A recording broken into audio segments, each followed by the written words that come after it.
133, talatang 1 hanggang susunod ng mga talata. Ito po ang atin pong mababasa sa Tagalog version.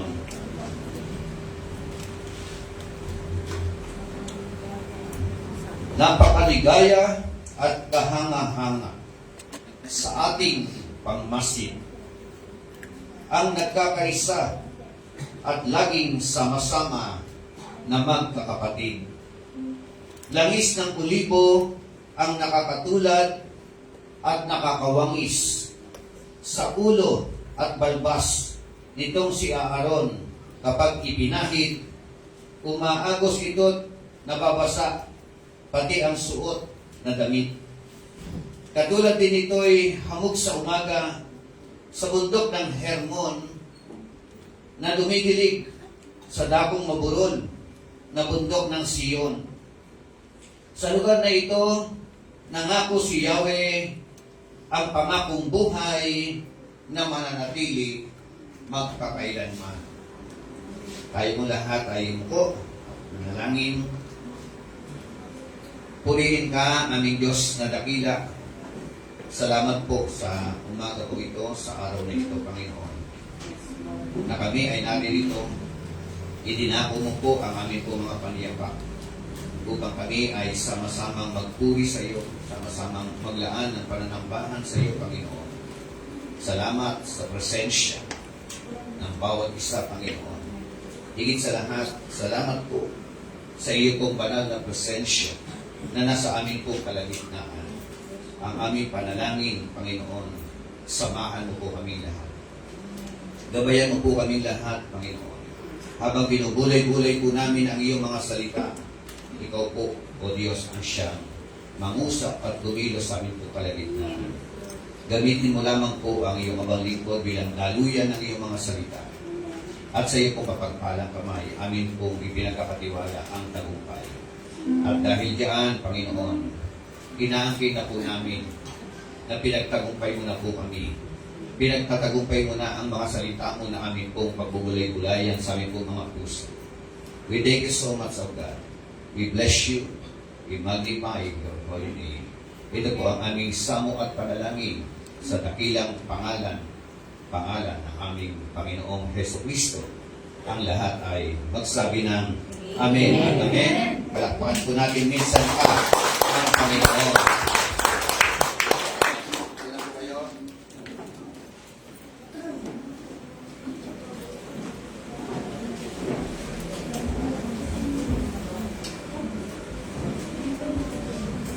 Pag-usapan po natin sa tema, the beauty and blessings of unity. Ang kagandahan at ang pagpapala na dumadaloy kapag ka merong pagkakaisa. Napakahalaga po ng tinatawag na pagkakaisa. Sabi nga po, sa partikular na talata na pag-usapan po natin, Psalms 133 verse 1, Behold, how good and how pleasant it is for brethren to dwell together in unity. Napakaligaya at kahanga-hanga sa ating pangmasid ang nagkakaisa laging sama-sama na magkakapatid. Amen? There is power in unity. Unity is a powerful force. Amen? Ganyan kahalaga. Marami pong nagiging achievement kapag ka ang isang grupo, isang organisasyon, ang simbahan, ang pamilya, ang pamayanan ay nagkakaisa. Amen? So, unity is a powerful force. In this short and yet profound Psalm of David, nare-recognize niya po yung tinatawag na kagandahan at yung mga pagpapala na dumadaloy doon po sa mga magkakapatid na nagkakaisa. Saan dapat magkaisa? Ano ang dapat pagkaisahan? So, yun po yung ating po mga pag-uusapan. Sabi nga, we are longing and praying and expecting for unity among God's people. So, nauuhaw po tayo. Inaasam-asam natin yan. Inanais po natin na ito po ay maging damdamin o galaw o kilos ng mga anak ng Diyos. Na tayo po ay magkaroon ng tinatawag na unity. And actually, yung unity it is not just uniformity. Na po? Meron po mga naka-uniform, pero disunity naman. Di ba? Marami po mga ganyan. Uniformadong mga tao, pero hindi nagkakaisa. Na po? Kaya napakahalaga dumaloy yung pong tinatawag na kaisahan sa ating pong mga puso. At kung atin po papansinin ang unang talata, ang sabi mo, behold, ibig sabihin, we are inviting. Inviting for what? Inviting to stop, to look, and see the value of unity. Amen? Stop meditating. Gaano kahalaga? Gaano katatag? At gaano katibay? Paano natin dapat pahalagahan ang tinatawag na kaisahan o pagkakaisa? Amen? Pag-usapan po natin sa tema, what are the beauty and blessings of unity? Alala nyo yung tinatawag na jigsaw puzzle. Yung jigsaw puzzle, ito po, sabi nga, meron po siyang iba't ibang hugis. It has with many individual. Pero ang kagandahan po diyan, kapag ka nag-connect yung mga individual na ito, nagpo-form po siya ng isang magandang larawan. Amen? Pero kapag ka hindi kumunik ang isa doon, medyo kulang na makikita yung kagandahan ng larawan. Ay lalo na kung ang bahagi mo ilong. Binawala ang ilong ng larawan. Di po ba? Kaya ganyan po kahalaga. Bilang mga katawan ng aming Panginoon, bilang mga magkakapatid sa pananampalataya, we need to unite each other. And this is the very message. No? Ito po ang mensahe ng Diyos na gusto niya ipaintindi at ipaunawa sa bawat isa po sa atin. Punta na po tayo sa mga puntos. Sabi ko dito, the excellence of unity. Point number 1, how good, yun po yung sinasabi. Pag sinabi sa Tagalog, napakaligaya at kahanga-hanga. Amen? How good and how pleasant it is for brethren to dwell together in unity. Meaning to say, there is dwelling. Amen? Meron po tinatawag na pagpunta, pakikiisa, pakikisama. Kung pwede po ba yung nakikiisa ka, nasa bahay ka? Hello? Para maramdaman ang presensya mo, kailangan kang umaten. Di ba? Kailangan kang dumalo. Kailangan mo munang iwan for the meantime ang iyong comfort zone. At ikaw ay dumako. No? Actually, ito pong Salmo, 133, talatang 1 hanggang sumusunod ng mga talata. Ito po ay awitin o yung tinatawag na isang awit ng pag-akyat sa pananampahan. Isa po pong awitin pala ito. Kaya merong kinalaman sa pananampahan. Amen? So, yan po ay isang napakahalaga na makita natin, behold how good, meaning to say, it is for brethren who dwells together in unity. Yung pong tinatawag na unity, it brings anointing. Amen?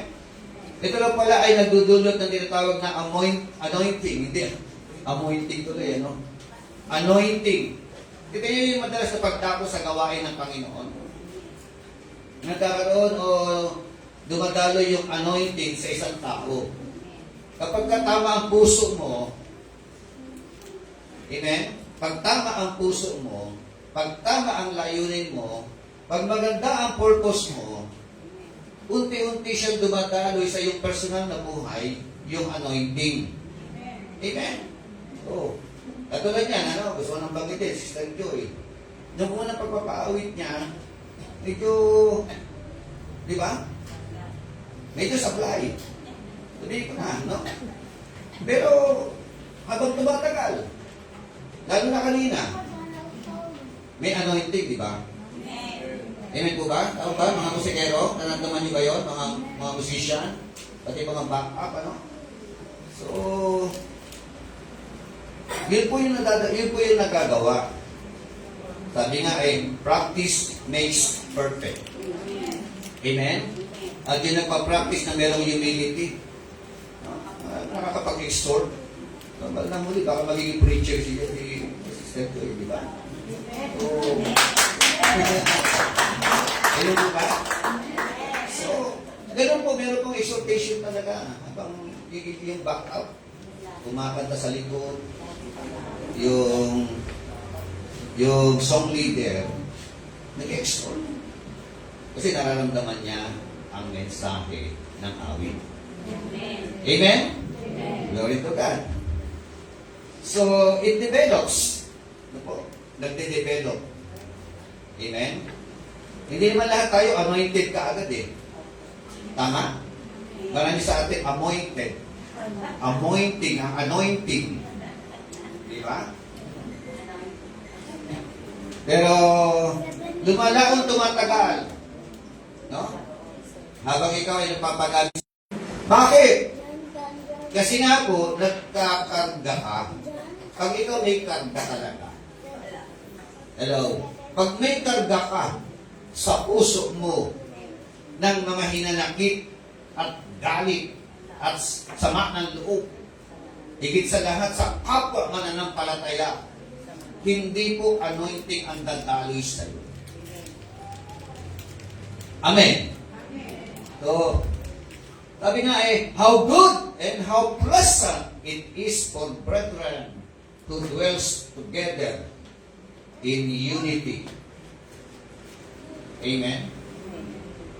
Yan po ay isang napakahalaga.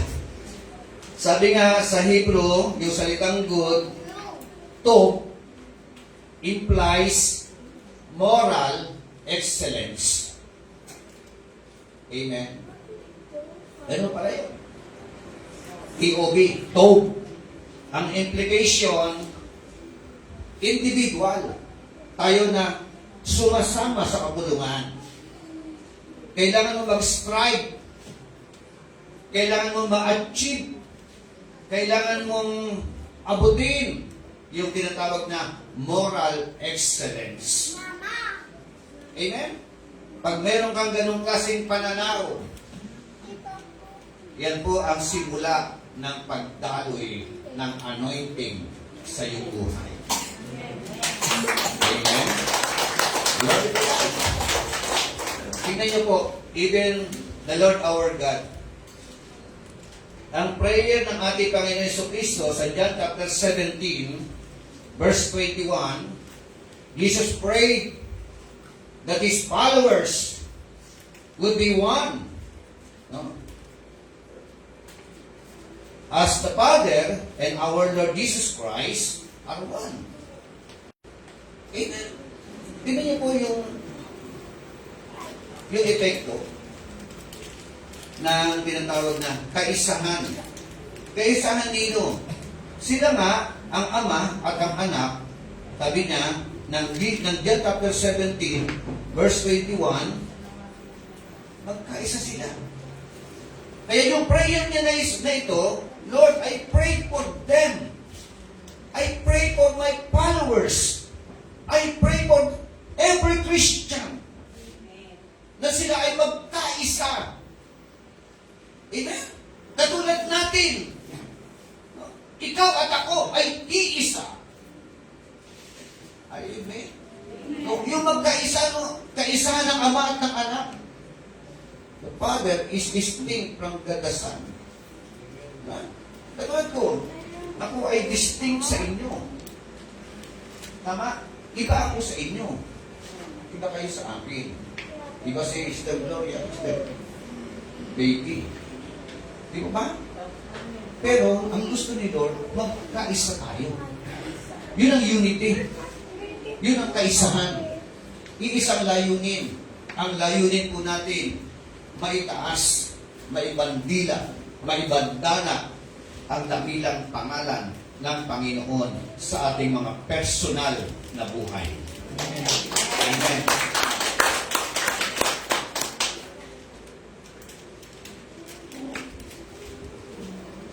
Pag sinabing moral excellence, kasama po yung divine approval. And it reflects His own nature. Amen? We as Christian, kailangan po pabago ng pabago ng pabago ang ating pong mga karakter. Amen? Pabanal ng pabanal ng pabanal ang ating pong mga katangian. Amen? At kaakibat po nito, lagi ko nga sinasabi, when we are dwelling together, pag nagsasama-sama tayo, kahit na hindi nagsama-sama lalo digit pag nagsasama-sama, marami po tayong mga nakikitang mga kapalpakan ng bawat isa. Tama? Marami kang maririnig na negative doon sa kabila. Aksyon na hindi maganda, salita na hindi mo nagustuhan, ugali na hindi nakatugma sa iyong panlasa. Pero sa kabila po ng mga bagay na yan, dahil nga we have different personalities, in spite that we have different personalities, individual tayo na dapat po magkakaroon ng desire, pagnanasa, hakbang na maisa-isang tabi ang mga bagay na hindi pagkakaintindihan. Amen? Ang ating bigyan lagi ng pansin ay ang mga bagay na makakabuti. Ang nakakalungkot kaya marami pong nawawala sa kapulungan. Tama? Nawawala sa paglilingkod sa Panginoon dahil nagpapa-apekto. Ano yun, may? Nagpapa-apekto sa ugali na nakita doon sa kabila. Nagpapa-apekto doon sa sinabi. Hello? Nung isang kapatiran. At dahil doon, ayaw na munang makiisa. Ayaw na munang magsimba. Amen? Tandaan po natin, pananagutan po natin ang ating mga personal na spirituality, kalalagayan sa harapan ng Panginoon. Pananagutan din po natin yung pong mga tao sa ating pong paligid. Huwag po natin hahayaan na ikaw, ako, sino man sa atin ay ma-stumble. Are you with me? Ma-stumble dahil sa iyong pangit na pag-uugali. Amen? Matiso dahil sa iyong mga pananalitang hindi maganda. Nawala sa simbahan. Bakit?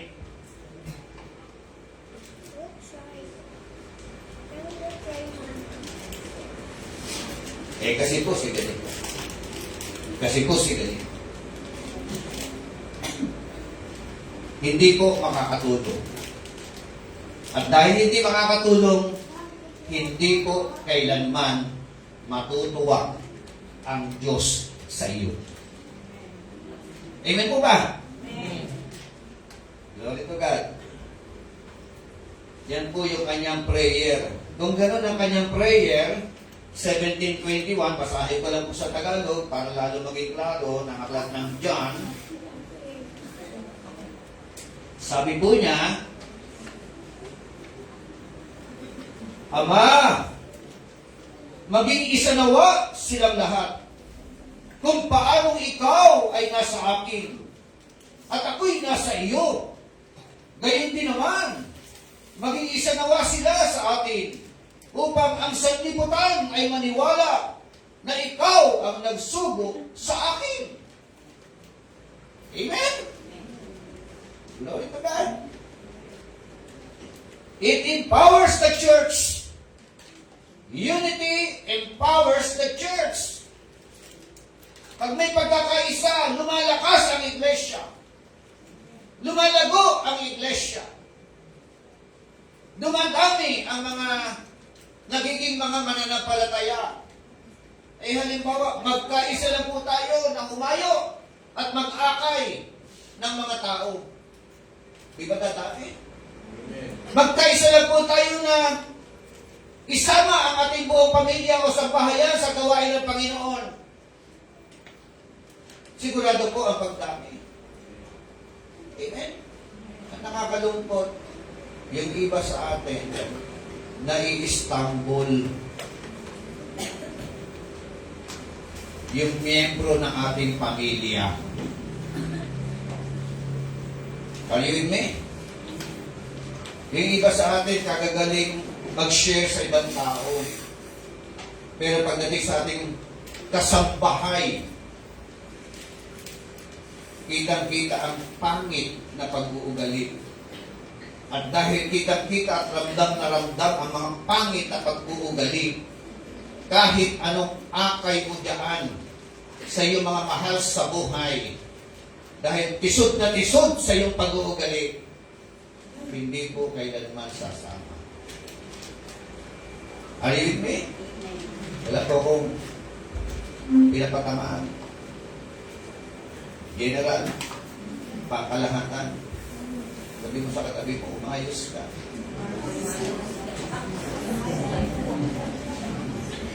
Di ba sarap doon?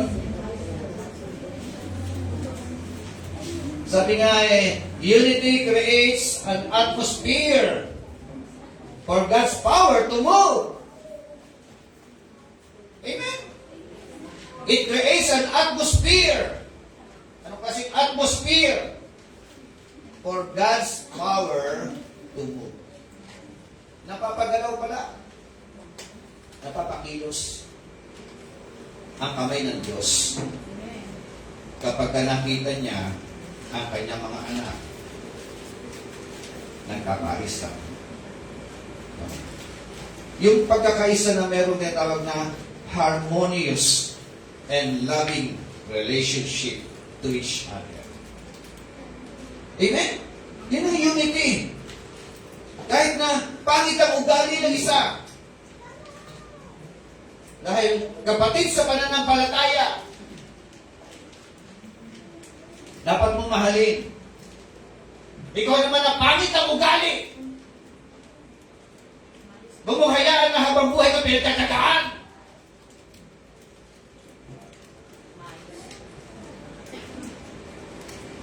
Amen? Dapat mong ipaayos kay Lord ang ugali mo.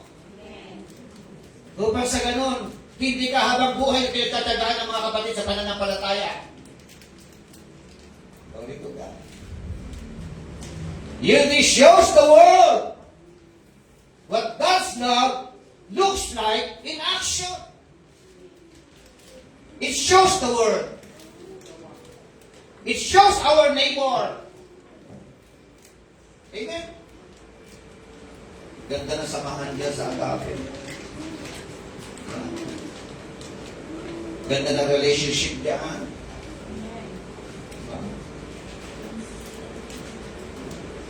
Yung mga may kakayanan, tumutulong sa mga nangangailangan. Amen? Ganda ng atmosphere niyan. Kapag sinabi ni Pastor, magdala ng mga pagkain,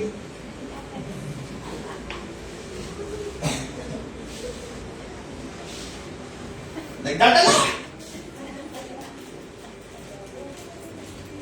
Alin mo eh?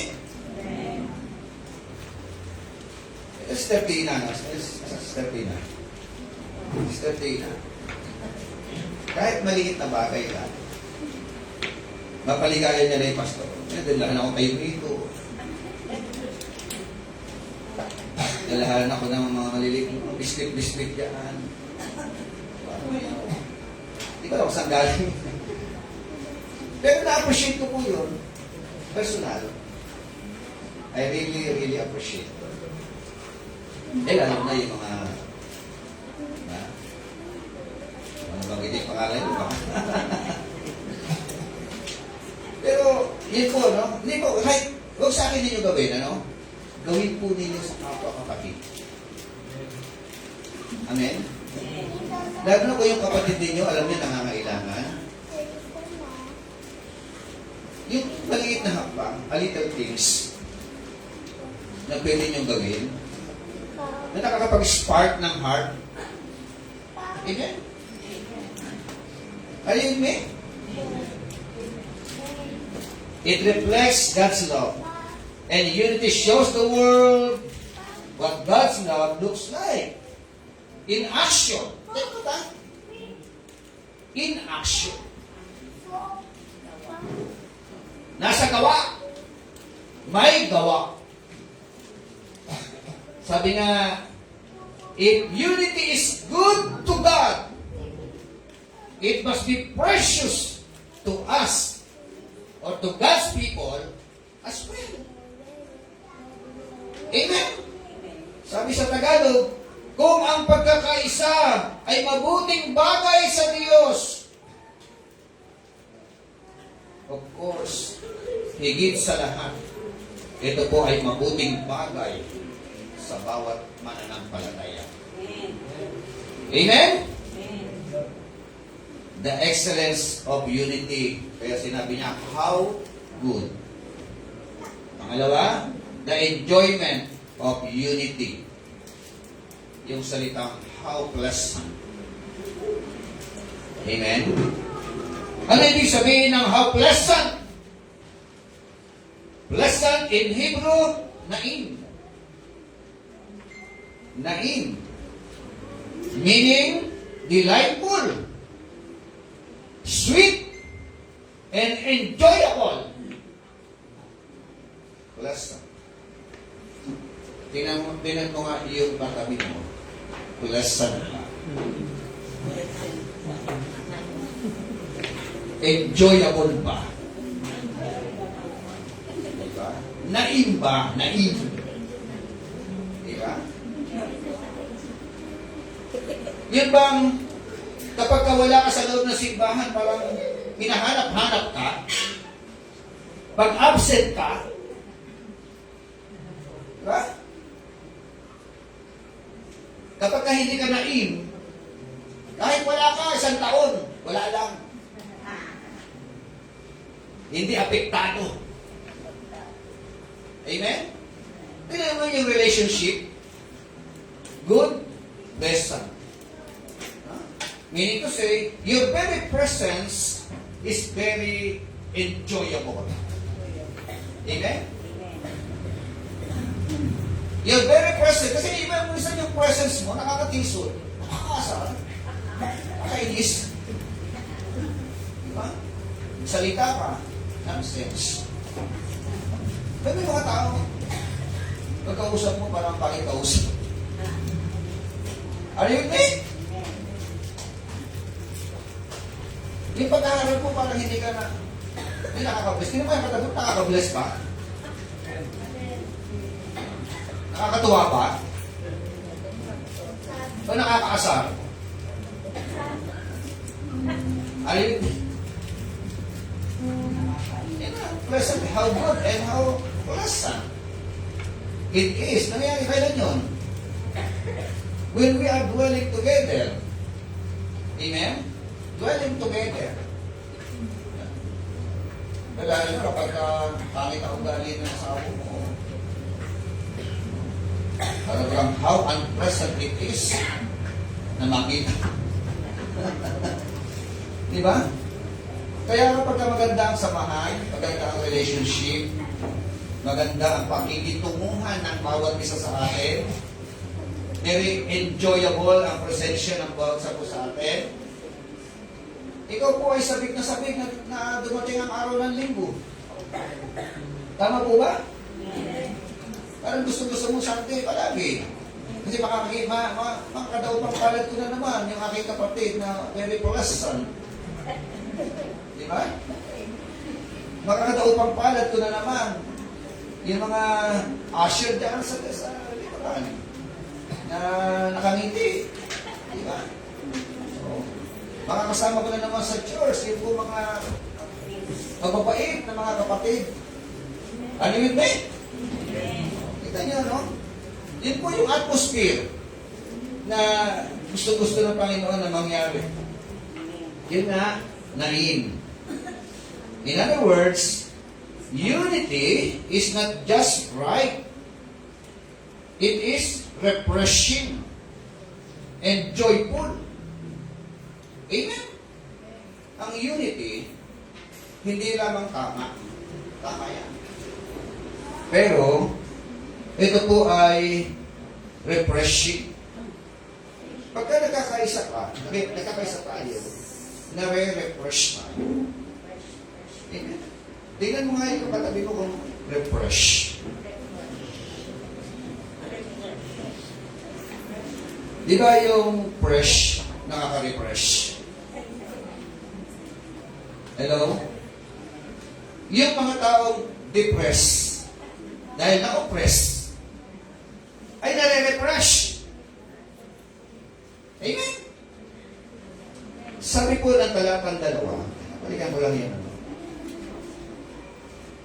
Awit 133.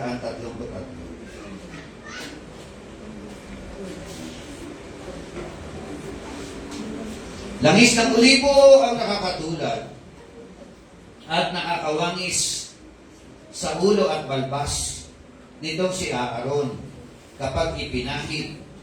Umaagos ito't napapasa pati suot na damit. Iyan po yung anointing. Pangalawa, sabi naman, katulad nito'y habog sa umaga sa bundok ng Hermon. Habog na dumidilig sa dakong maburol na bundok ng Sion. Amen? Ibig sabihin, sabi nga, unity is not just right, it is refreshing and joyful. Ang katulad daw pala nito, hamog. Tingnan mo nga yung kalip mo mukha bang hamog.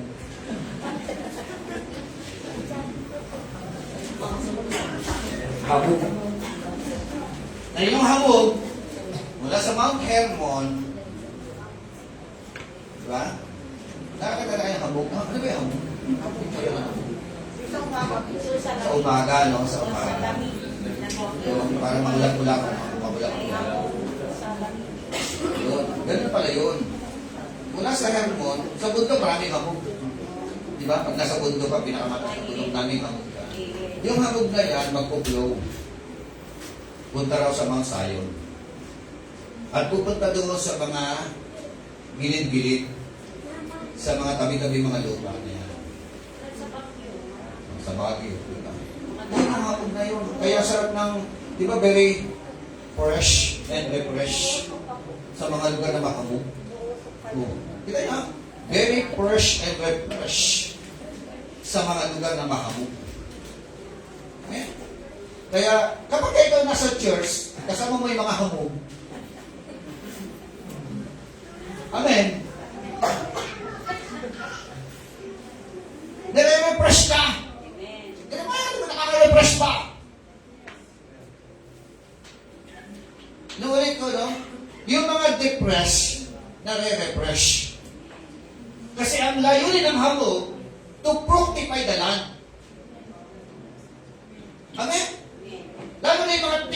lupa.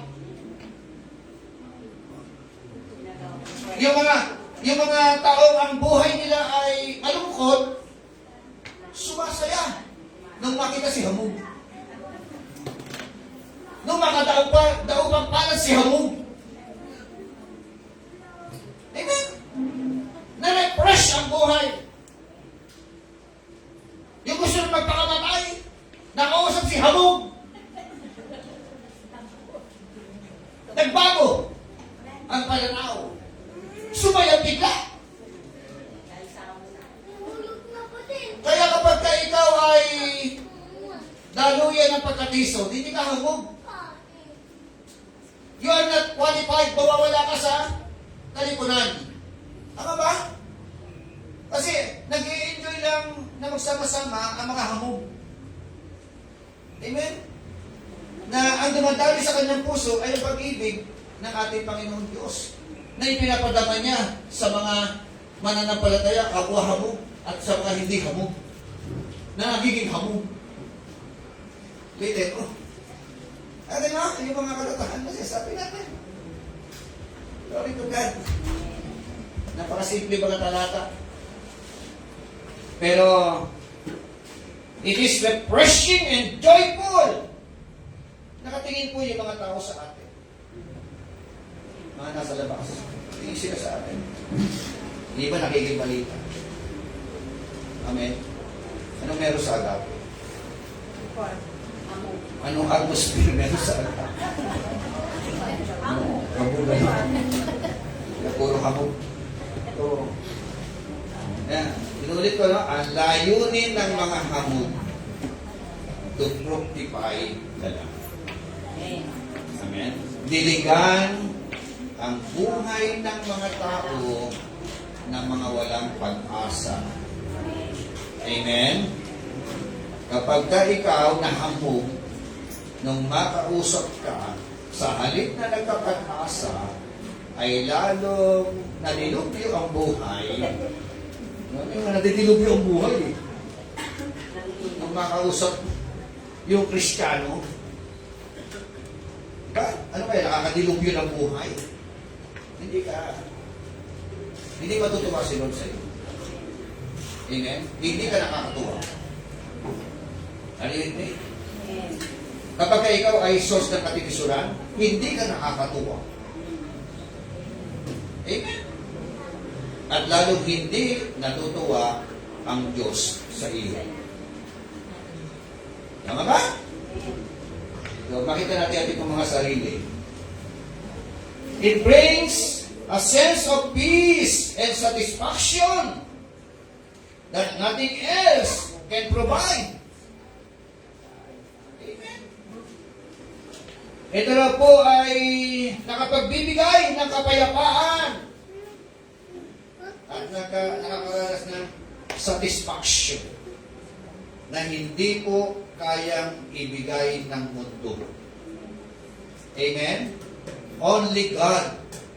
And you are God's instrument.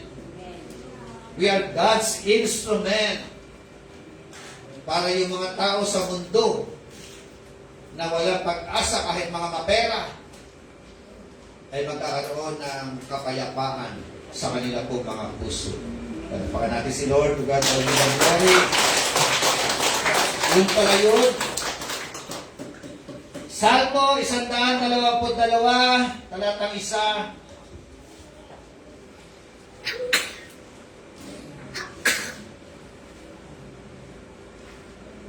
English version, Tagalog yan, ano? Sabi niya, ako ay nagalak nang sabihin nila, pumunta na tayo sa bahay ni Yahweh. Wow. Amen? I was glad when they said to me, let us go to the house of the Lord. Amen? Sino po yung masaya na nagpupunta sa bahay simbahan? Amen. Sino pinapipilitan lang? Sino yung parang routine lang? Sino yung parang mairaos lang? Dapat po iba ang damdamin natin. I was glad. I am so glad. Na sabi ko lang, ako ay nagalak nang sabihin nila, pumunta tayo. Pumunta na tayo sa bahay ni Yahweh. Amen. Lalo na yung mga magulang. Yung Kristiyano magulang. Amen. Kasi yung mga malalalim na mga Kristiyano magulang, sila yung kumakatok sa mga pakay-pakay ng kanilang mga anak. Amen. Nagde-text siya. Amen. Bakit wala ka pa rito? Nasaan ka na? Di ba ganyan mga magulang eh? Kaya kapag ka narinig niya, sabi ng mga anak niya, ng mga amo niya, prepare na tayo. We are going to the church. Yung mga matitinong mga magulang, mababait na mga magulang, mga Kristiyano mga magulang, grabe ang kaligayahan nila kapag maririnig nila mula sa labi at puso ng kanilang mga mahal sa buhay, nanay, tatay, pupunta po kami sa gawain ng Panginoon. Masaya? Saya, no? Kapag ang buong pamilya, sama-sama, na nagpupuri, naglilingkod sa Panginoon. Pinaprioritize yung gawain ng Panginoon. Yung paglilingkod kay Lord. Pero, hindi ko ta. Isang beses lang naman sa isang linggo. Hello? Magtatrabaho ka 6 na araw, gawin mo na. Trabaho. Gusto ko 24 na oras sa magtrabaho eh. Monday to Saturday. Bala ka sa buhay. Pero, pag-araw ng pananambahan, kasi nga, alam niyo po, yung Sabat, hindi po yan ginawa o naganap o tinakda para pahirapan ang tao. Hello? Ginawa ang Sabat, nilikha ang Sabat upang ang tao ay makapagpahinga sa presensya ni Lord. To the presence of God, in the presence of God. Tama. Ang sarap, yun ang gusto ni Lord eh. Kahit nga siya, nagpahinga eh. 7th day.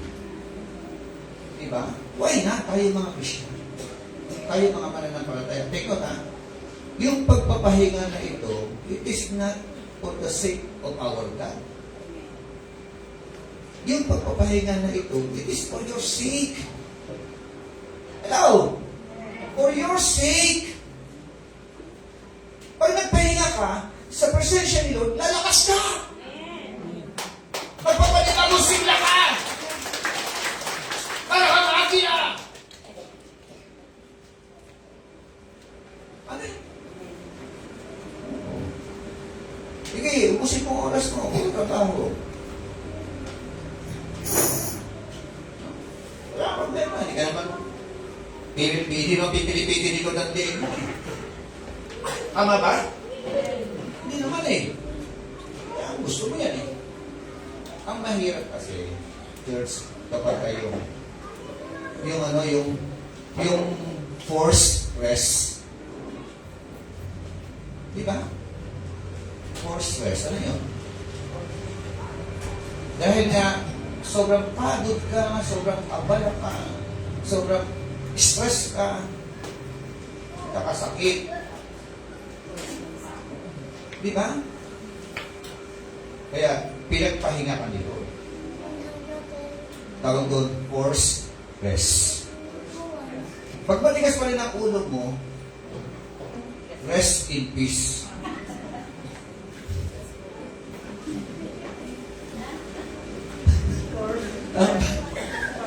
Ano gusto mo? Ano gusto mo sa dalawa? Huwag na. Sa dalawa nga lang mga pinapipili ko, tama na naman, Esther Sally, dalawa lang kasi pinapipili. Huwag na yung force rest. Lalo na pag may rest in peace. Diba? Laanan natin yung rest in the very presence of God. Amen? I-priority natin yan. I was glad. Sabi ron masaya ako. Nadarating ang araw ng pananambahan. At ako'y magpapahinga sa presensya ni Lord. Kung nagpapahinga ako sa presensya ni Lord, lumalakas ako.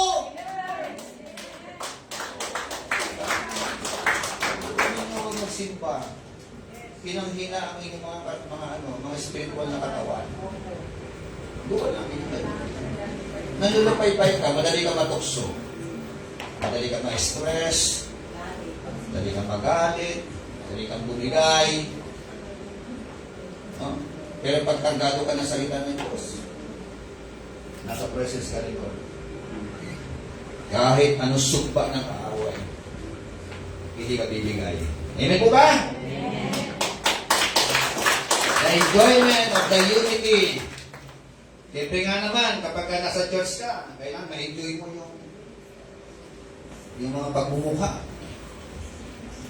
Ba? Pagmumukha ng mga kapatiran na yan. Enjoy lang. It brings joy and peace. And it creates a safe environment. Oh. Unity creates safe environment. Well lang ako.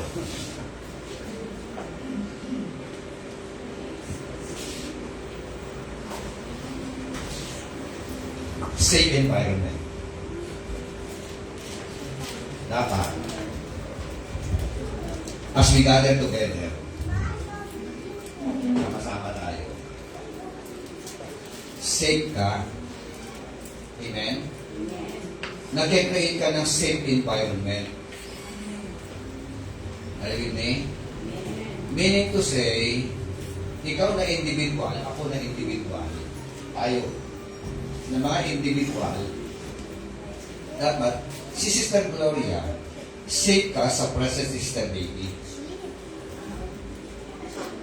Sister Tina, safe ka sa presence ni Sister Charito. Kakaiba na talaga. Oh. Sister Sally, safe ka sa presence ni Sister Noro.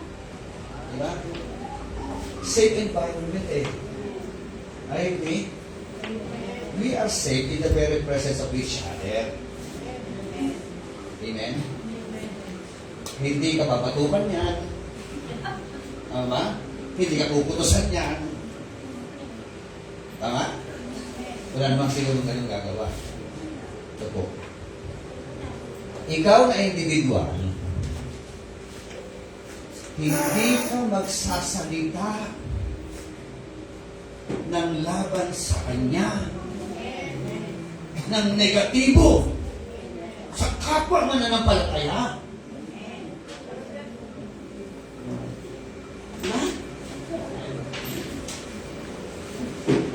Ang malungkot na senaryo. Marami sa atin hindi safe sa bibig.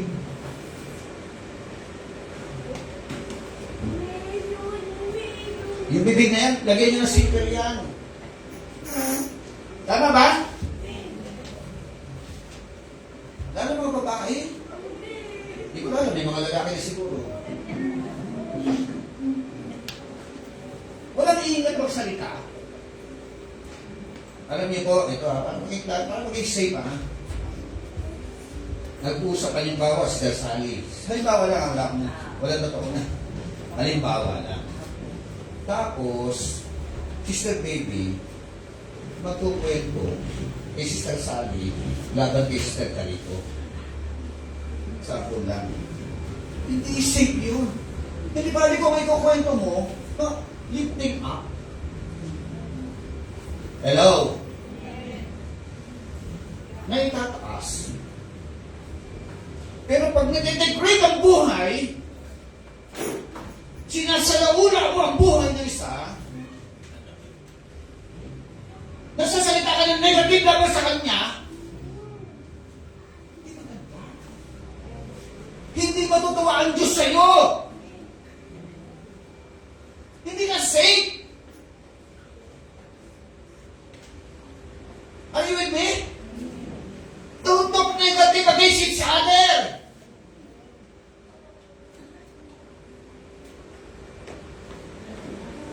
Yun ang nakakalungkot na senaryo. Kaya kung minsan, na-stumble. Nagkakapisuran. Kaya ang masakit niyan, pinag-usapan niyo siya, yeah? Tapos nakarating sa kanya, oh, anong mangyayari? What happened to the church?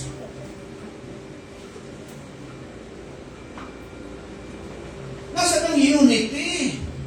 With harmony.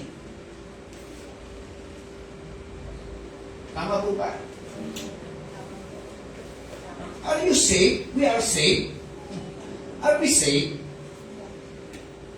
Sa mga bunganga ng bawat isa. Hindi nga tayo nagpuputusan. Diba? Pero yung pagiging marites.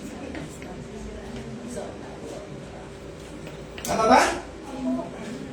O, sa kung sa katabi mo, ayos na. Ayos na? Ayos na?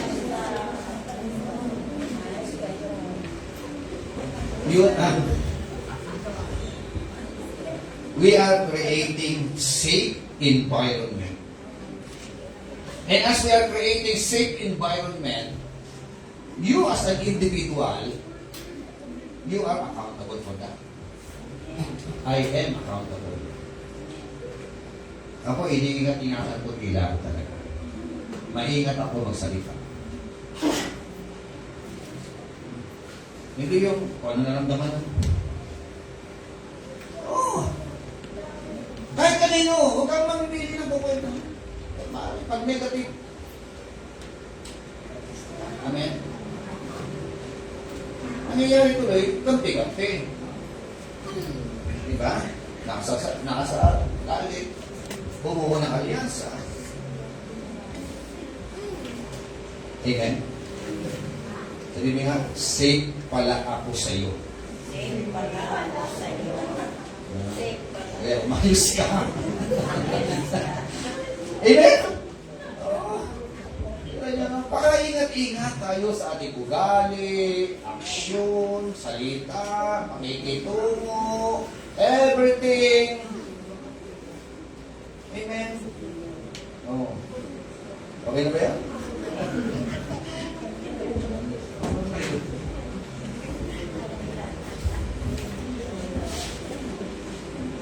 It creates a safe environment. It removes anger, removes hatred, it removes disunity. Amen? So, there is a trust. No? Meron tinatawag na pagtitiwala. Ano pa? Support and encouragement. At kapag ganun po ang nangyari sa atin, it fosters growth and maturity. Amen? Palakpakan natin ang Panginoon. The expression of unity for brethren to dwell together in unity. What does it mean? To dwell together. Meaning to say, living in harmony. Not just only to attend the church. Amen? Living in harmony.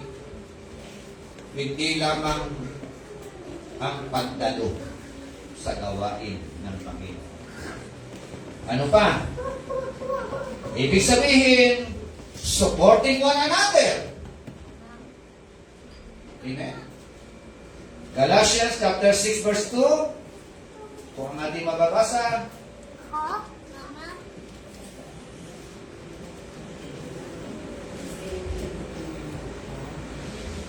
magtulungan kayo sa pagbuhat ng pasanin ng bawat isa.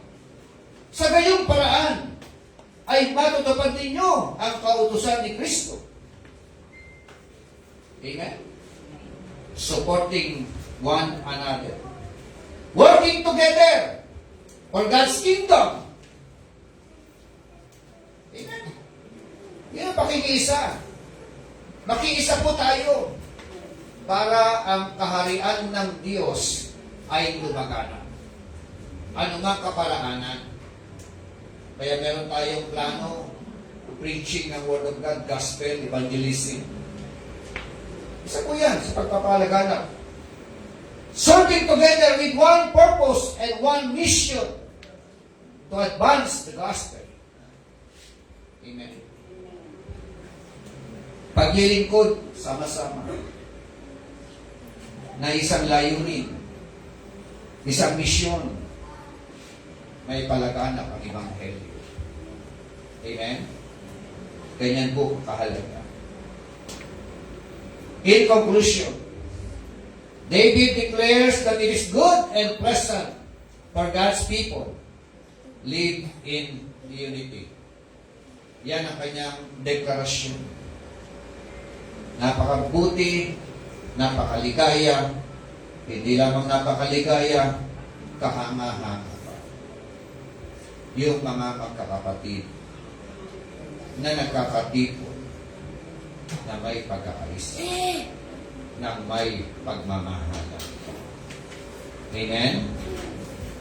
Kung ating babalikarin, how bad and how unpleasant it is for God's people who dwells together in His unity. So, ano po ang pagpapala na meron ng unity? These are the blessings. Ang sabi roon ng awit 133, talatang 3. For there. Sabi roon, for there. Oo. Kanino? Sa kanila. For there, what happened? The blessings of the Lord commanded by God life forever. Amen. Yung pagpapala, inuutosan ng Diyos, pupunta, magtungo. Kanino? Sa mga magkakapatid na nagkakatipon, nagkakaisa, nagmamahalan. Amen? Ikaw, individual, ang makikinabang. Ang church ang makikinabang. Ang pamilya mo ang makikinabang. Tayo mo tayo lahat. Glory to God.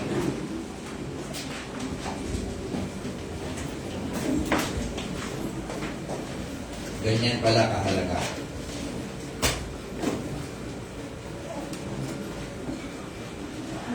Na tayo po mga magkakapatid at mananampalataya.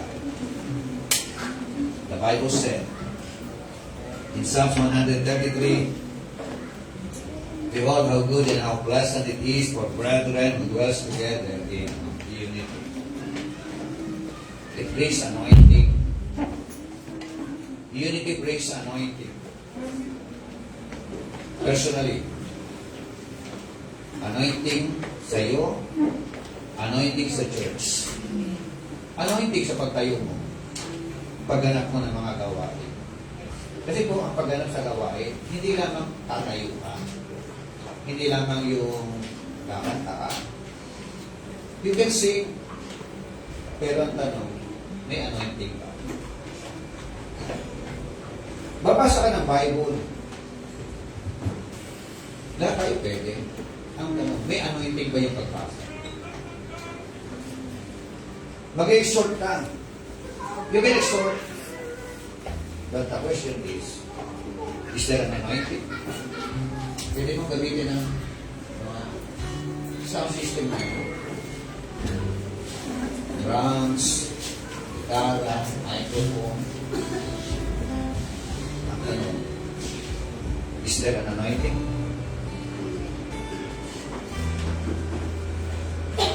Kaya napakahalaga po ng anointing. Unity brings refreshment. It refreshes the fructifying heart. It refreshes the people.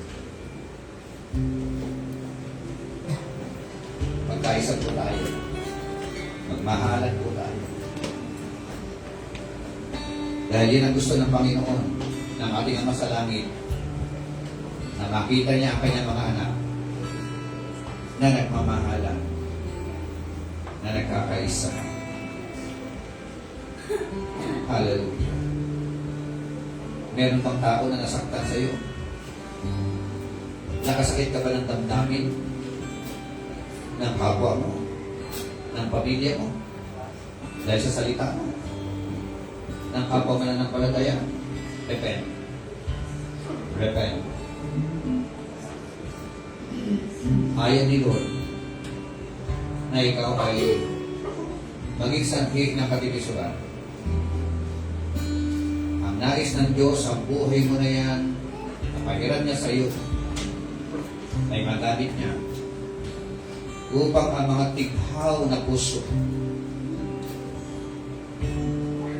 ay maibsan. Ikaw ay maging daluyan ng pagpapala. Hallelujah. Awit tayo sa Panginoon. Glory to God in the highest.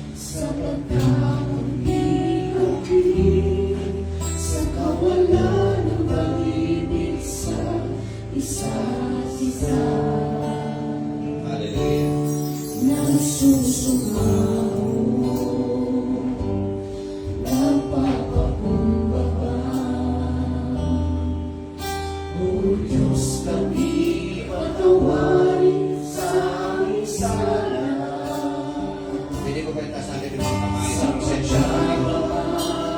At habang nakataas ang iyong mga kamay, saan pakinatan ko ng Panginoon sa mensahe na nakinig sa pakinggan ngayong umaga?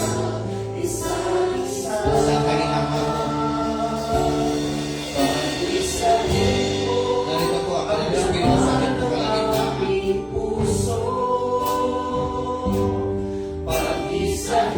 Nais ng Panginoon na ikaw po ay mapagpalang personal.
Mga anak, kaunting panahon na lamang ninyo ako makakasama. Hahanapin ninyo ako, ngunit sinasabi ko sa inyo ngayon, ang sinasabi ko noon sa mga Hudyo, hindi kayo makakapunta sa pupuntahan ko. Isang bagong utos ang ibinibigay ko sa inyo ngayon, magmahalan kayo sa isa't isa. Kung paano ko kayo minahal, kayo din naman magmahalan kayo. Yan po ang atmosphere na gusto ng Panginoon na mangyari sa loob ng iglesia. Sa ating pamilya, sa ating tahanan. The Lord wants every one of us as His instrument, showing God's love to other people. Hallelujah. Patuloy tayong umawit sa presensya ng ating Panginoon.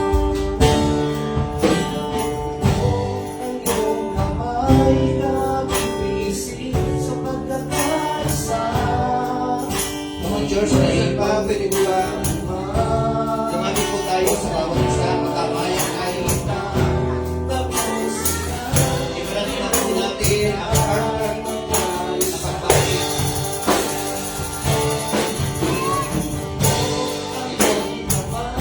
Inabot mo ang iyong kamay sa iyong kapatid.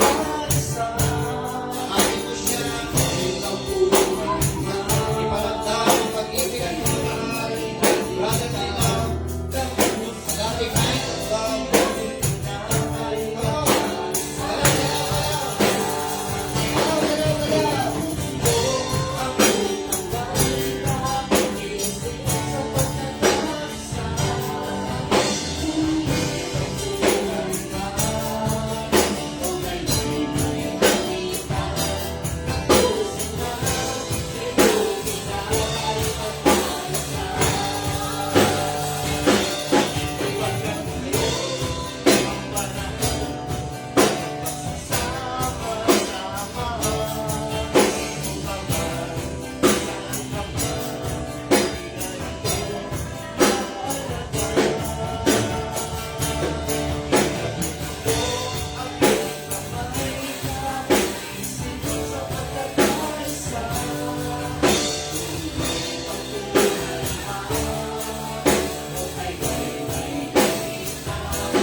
Minsan pa po, ibigay po natin yung pinakamataas na putol ko ng bawat. Ito, sa bukal ng pag-ibig! Dahil sa kanya, naroon tayong uminig! Dahil kung minsan ay hindi ka iniginig!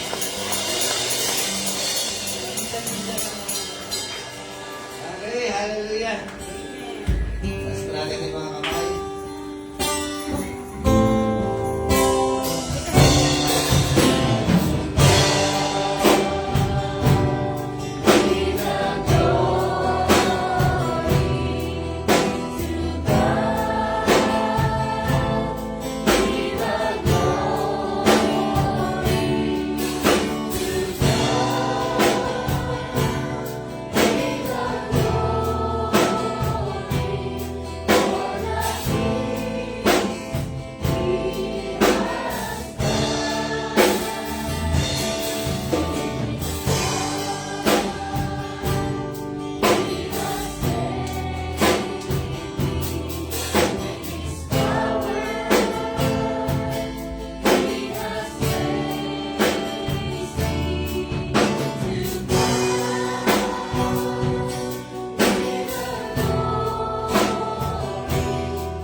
ang dakilang pag-ibig ng ating Diyos Amang sumasalangit na kanyang patuloy na inilalagak sa ating mga puso. Ang masagalang biyaya, pagpapala na nagmumula sa ating Panginoon Jesucristo na nagdudulot ng kaligtasan. At ang walang hanggang pakikipisa ng Diyos Espiritu Santo na siya nating gabay, patnubay, at dakilang tagapagtulong. Sumayin niyo nawa ang pagpapala mula sa Ama, Anak, at Diyos Espiritu Santo.